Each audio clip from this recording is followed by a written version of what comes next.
एक संस्थान है छठ महापर्व समन्वय मंच के नाम से, जिसके संयोजक हैं रजनीश झा जी। अभी आप दिल्ली तो बहुत बड़ी है, किस किस क्षेत्र में आप अपनी टीम के साथ काम कर रहे हैं? अभी दिल्ली के लगभग सभी छठ समितियों के साथ हम लोग काम कर रहे हैं। कुछ समिति जो सरकार के टच में होते हैं, तो विधायक के टच में, सरकार के क्या कहेंगे, विधायकों के टच में होते हो सकता है वो हमारे साथ ना आता हो, लेकिन इस बार भी लगभग 1000 समिति हमारे संपर्क में। तो हमारा ये जो बड़ा पर्व है उसमें व्यवस्था में आप छठ से 2 दिन 3 दिन पहले आप परमिशन देते हो क्या? 2 दिन 3 दिन के पहले में क्या जो कुआं बनता है वो सफाई हो सकता है क्या? बिल्कुल नहीं हो सकता। उसकी रंगाई पोताई पानी की व्यवस्था हो सकता है क्या? नहीं हो सकता। तो क्या इसमें इनके रोक लगाने से जो पूर्वांचल की और छठ मैया की जो शक्ति है वो क्या कम हो जाएगी? ऐसा तो है बिल्कुल भी नहीं होगी। वो तो देखिए और शक्ति बढ़ेगी। ये जितना दबाने का प्रयास करेंगे उतना ही ज़्यादा निखर के आएगा। और आप यकीन रखिए, जो हम पूर्वांचली आज के डेट में इतने शक्तिशाली है, जो अगर 2024 में यमुना में छठ नहीं मनाने दिया तो 2025 में हम लोग सीएम हाउस में छठ मना के आपको दिखा देंगे। नमस्कार, मैं अनुलता और आप देख रहे हैं ARS न्यूज़। हम लोग यहाँ पे हैं डावरी मोड़ में। यहाँ पर आए हैं एक संस्थान है छठ महापर्व समन्वय मंच के नाम से, जिसके संयोजक हैं रजनीश झा जी। बात करती हूँ उनसे, वो छठ के लिए किस तरह से काम करते हैं। सर नमस्कार, चैनल में आपका स्वागत है। अपने काम को बताइए, किस तरह से करते हैं आप? देखिए, मैंने क्या है, छठ महापर्व समन्वय मंच एक दिल्ली के जितने भी छठ आयोजन समिति है तो उनको हेल्प करने के लिए बना हुआ है। हम लोग ये प्रयास करते हैं जो छठ में आने वाली जो दिक्कत है वो निदान हो। जैसे सरकार जो सौतेला व्यवहार कर रहा है, दिल्ली सरकार हो चाहे केंद्र सरकार हो, हम लोग सभी लोगों को एकजुट करने का प्रयास कर रहे हैं और एकजुट करके सरकार से लड़के अपने हक लेने के प्रयास में हम लोग लगे हुए हैं और इसी पे कार्य कर रहे हैं। छठ महापर्व समन्वय मंच का एक सबसे बड़ा कार्यक्रम होता है हर साल, अभी भी 18 तारीख को हुआ है, जिसमें दिल्ली भर के जितने छठ आयोजन समिति है सभी समिति को हम लोग सम्मानित करते हैं, जिससे उनका हौसला बढ़ता है सम्मानित करने से। और क्योंकि ये जो सम्मानित इसलिए किया जाता है, जो एक तो जो छठ समिति है वो दुनिया को सम्मानित करते हैं, उनको कोई सम्मानित नहीं करता है, तो हम उनको सम्मानित कर रहे हैं क्योंकि वो ही व्यक्ति है जो व्यक्ति सरकार से भी लड़ रहा है, वो व्यक्ति बहुत सारे ऐसे छठ विरोधी लोगों से भी लड़ रहा है। ऐसे बहुत सारे लोकल लोग हैं जो छठ नहीं होने देने के लिए तरह तरह के हथकंडा अपनाता है, तो उन सबसे लड़ते हुए भी छठ पूजा की व्यवस्था करता है और हमारे पूर्वांचलियों की संस्कृति बचा के रखा है और छठ आयोजन करवाता है। तो इसीलिए पूर्वांचल का एक बहुत बड़ा पर्व है छठ। तो ऐसा क्यों लगता है आपको कि यहाँ पे इसका विरोध किया जा रहा है? और विरोध करने में, क्योंकि मैंने जहाँ तक देखा है जगह जगह पे लोग बना करके छठ की पूजा करते हैं दिवाली के बाद, तो ऐसा क्या है कि इसका विरोध होता है? देखिए, मैंने क्या है, एक सबसे बड़ी बात है, सबसे बड़ा विरोधी तो गवर्नमेंट है। एक तो गवर्नमेंट ऐसे ऐड दिखाता है जो भाई वो छठ में सारे पैसे, सारा फंडिंग, सारा कार्यक्रम कर रहा है, लेकिन आपको शायद याद होगा, आप तो पत्रकार है, आपको ज़्यादा पता होगा, 2020 में दिल्ली में छठ पे पूरी तरह रोक लगा दिया गया कोरोना का बहाना बना के। चलिए ठीक है, बहुत सारे लोगों ने समर्थन किया, लेकिन पूर्वांचल समाज ने विरोध किया इसका, क्योंकि छठ जो पर्व है पूरी तरह स्वच्छता का पर्व है और कोरोना भी बीमारी जो था भाई स्वच्छ रहने वाले को बीमारी नहीं होगा।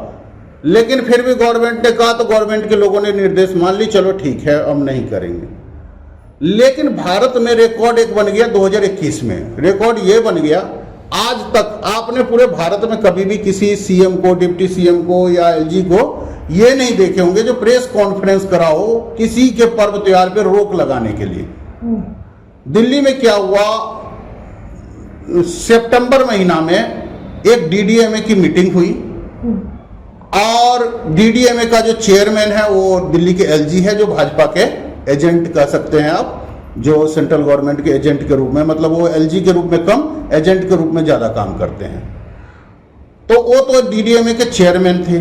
जो वाइस चेयरमैन थे वो अरविंद केजरीवाल जी जो दिल्ली के सीएम हैं, जो उसमें मेंबर हैं वो मनीष सिसोदिया जी उस समय डिप्टी सीएम थे, वो मेंबर थे, और भी कुछ लोग मेंबर थे उसमें।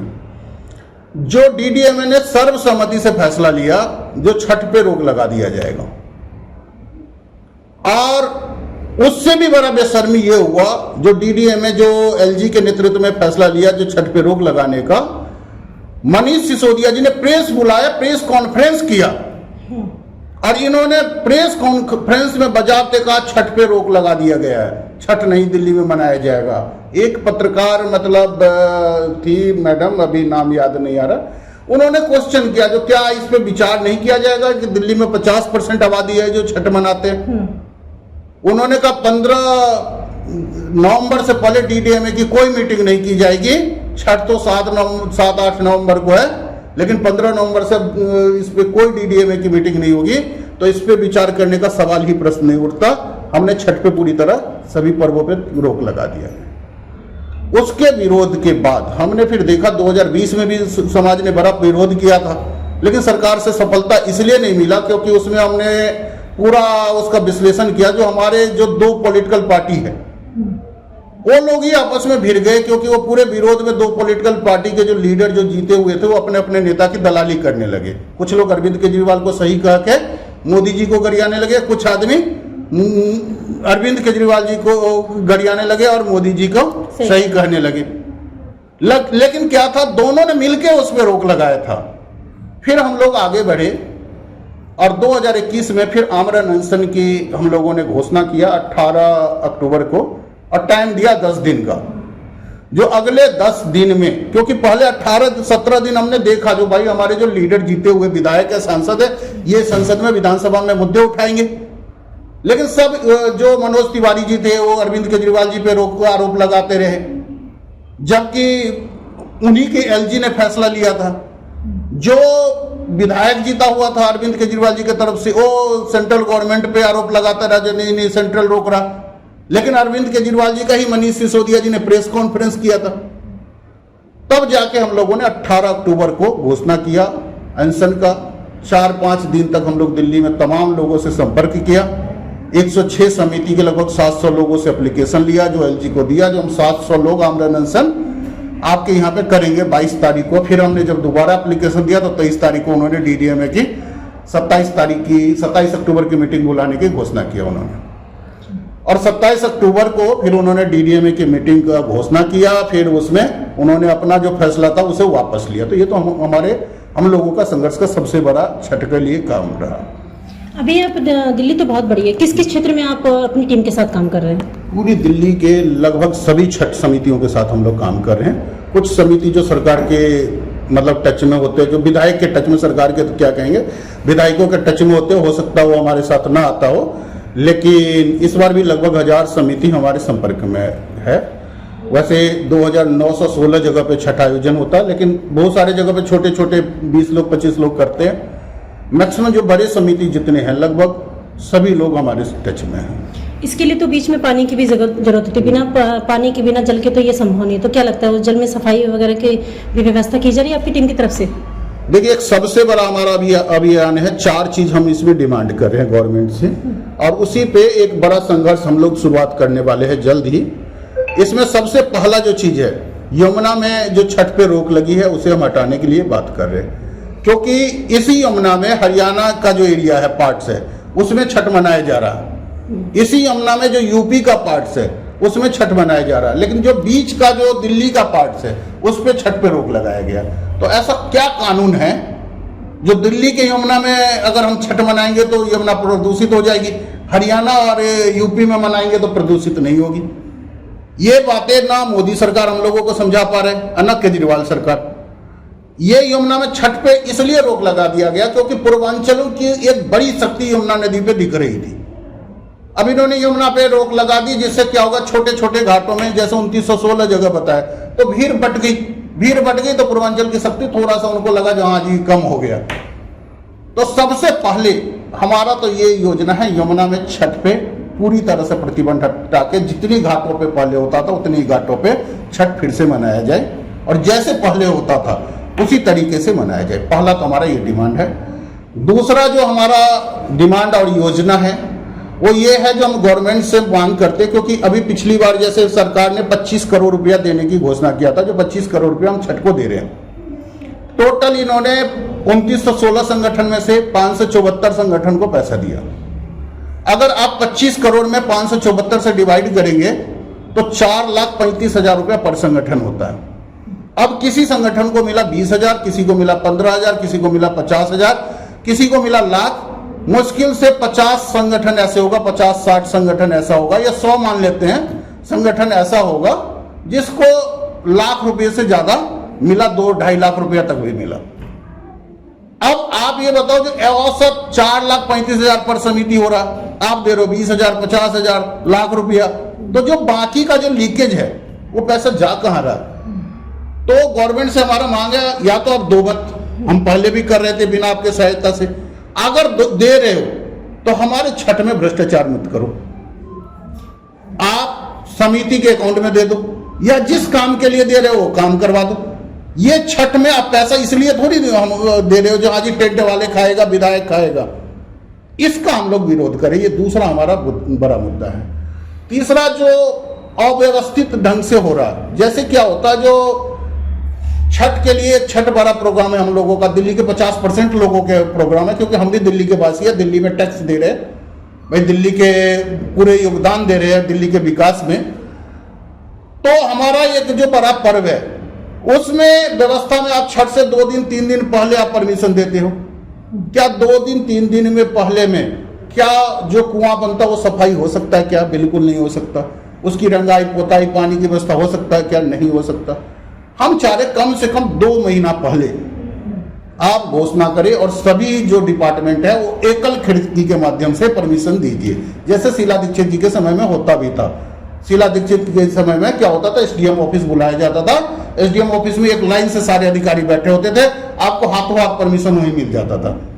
आपको अलग अलग डिपार्टमेंट में चक्कर लगाने की कोई जरूरत ही नहीं था, टेंशन ही नहीं था, जब ये पानी आएगा पुलिस का परमिशन लो, ये लो वो ले। हम चाहते एकल खिड़की बने और वहां सबका परमिशन एक साथ मिले।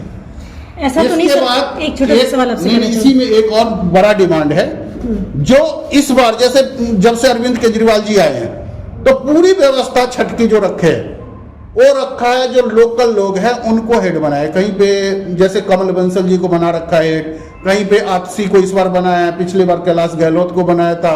भारतीय जनता पार्टी जो सेंट्रल गवर्नमेंट है उसमें भी प्रवेश वर्मा जैसे, गौतम गंभीर जैसे व्यक्ति को इसमें हेड बना रहे हैं। भाई जो छठ मनाता ही नहीं है उसको छठ का क्या मतलब? उसको छठ की व्यवस्था में अगर आप दे रहे हैं तो केवल इसलिए दे रहे हैं जो भ्रष्टाचार ज्यादा से ज्यादा करके भाई अपना झोली भरेगा। हमारा ये डिमांड है, जो छठ मना रहे हैं, चाहे वो आपके ही प्रतिनिधि, आपका ही विधायक हो, आपका ही सांसद हो, भाई उनको आप क्यों नहीं प्रमोट करते हैं, छठ की व्यवस्था में क्यों नहीं लगाते हैं? ये भी एक हमारा महत्वपूर्ण डिमांड है, जो छठ मनाने वाले को ही छठ का काम दिया जाए। ऐसा तो नहीं सरकार ने ये सोचा हो कि एक जगह भीड़ होने से अच्छा है कि छोटे छोटे टुकड़े में बांट दिया जाए?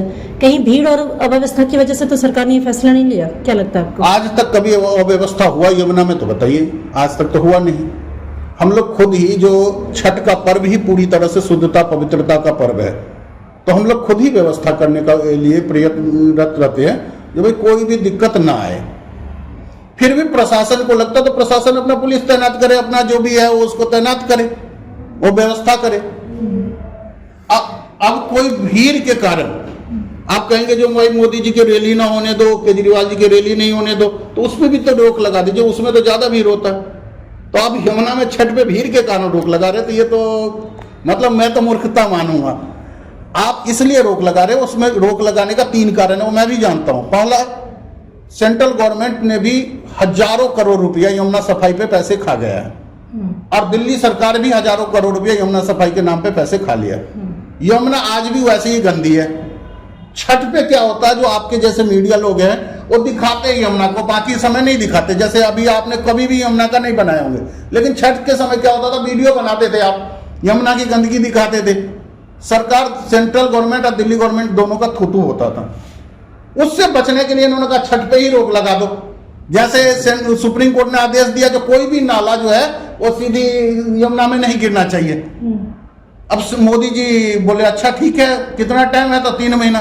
उन्होंने एक सेंट्रल में विधेयक लाया, जो नजफगढ़ ड्रेन था उसका नाम बदल के साहिबी नदी कर दिया, और उसको दे दिया जो भाई कोई भी नाला डायरेक्ट यमुना में नहीं गिरा। 3 महीने में हमने व्यवस्था कर दी। जो याचिका करता था वो बोला भाई नजफगढ़ ड्रेन अभी भी गिर रहा है, तो जो मोदी जी के वकील था वो बता रहा है जो नहीं नहीं वो नजफ का ड्रेन नहीं है, अब उसका नाम हमने साहिबी नदी कर दिया। साहिबी नदी गिर रहा, नदी गिरने के लिए थोड़ी सुप्रीम कोर्ट ने रोक लगाया, नाला गिरने के लिए लगा, ठीक है, नाला गिरने के लिए लगाया, तो मतलब नाला का नाम आपने साहिबी नदी कर दी। तो इस टाइप के ये लोग धूर्तई कर रहे हैं। पहला तो ये विषय है। दूसरा ये भी है जो पूरे दुनिया का नजर यमुना के छठ पे होता था और पूरे भारत में पूर्वांचलियों की शक्ति जो है जो दिल्ली में वो वहां दिख रहा था। जो यहाँ के लोकल लीडर है उनको लग रहा था कि भाई हमारा सत्ता खतरा में है और इसलिए इन लोगों ने साजिशतन उस पर रोक लगाया है। तो ये 2-3 कारण है रोक लगाने का। तो क्या इसमें इनके रोक लगाने से जो पूर्वांचल की और छठ मैया की जो शक्ति है वो क्या कम हो जाएगी? ऐसा तो है नहीं। बिल्कुल भी नहीं होगी, वो तो देखिए और शक्ति बढ़ेगी। ये जितना दबाने का प्रयास करेंगे उतना ही ज्यादा निखर के आएगा। और आप यकीन रखिए जो हम पूर्वांचली आज के डेट में इतने शक्तिशाली है जो अगर 2024 में यमुना में छठ नहीं मनाने दिया तो 2025 में हम लोग सीएम हाउस में छठ मना के आपको दिखा देंगे और आपको जरूर सीएम हाउस पे छठ में आमंत्रित करेंगे, आप वहां जरूर आइएगा। बहुत धन्यवाद। रजनीश जी का कहना है कि एक तो सरकार ने अपनी बचत के लिए जो नाले और जो यमुना नदी इतनी दूषित हो रही है और मीडिया द्वारा उसको दिखाया भी जा सकता है, अपनी बचत के लिए उन्होंने यमुना नदी पर रोक लगाया कि वहाँ छठ पर्व नहीं मनाया जाएगा। दूसरी इनकी डिमांड है कि वहाँ पे नहीं मनाया तो अब की बार आप सीएम हाउस में मनाएंगे छठ। तो देखते हैं रजनीश जी अपनी मुहिम में कितने कामयाब होते हैं, क्या सरकार इनकी हेल्प करती है, कोई मदद करती है या नहीं करती है। देखते रहिए ARS न्यूज़, मैं आपके साथ हूं। नमस्कार।